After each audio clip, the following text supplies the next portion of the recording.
Dumalaw si Mika sa tahanan ng pamilya ni Brent. Simple lang ang kanyang suot ngunit ang lakas ng dating. Kanyang pangdaladala ang alagang aso. Habang siya ay nasa labas na ng kotse ay makikita si Brent na kanya pa siyang sinusundo. Nang sumapit na ang gabi, sila ay nagkantahan. Pinakanta pa ni Mika si Brent na kung makapagsalita sa kanya ay parang magkapatid lang. Maganda pala ang boses ni Brent. Ang kanilang kinanta ay bagay sa kanilang dalawa. Sobrang nag-enjoy sila tingnan sa family bonding. Ikaw, anong masasabi mo dito?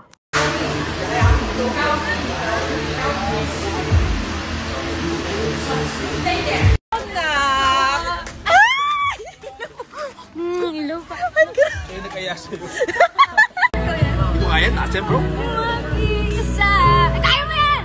Sa hirap ang ginawa ay ibig ko mula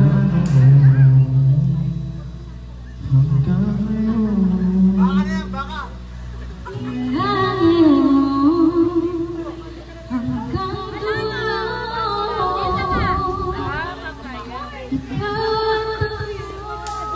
Umasa kami sa namin. Makiyabe na ako.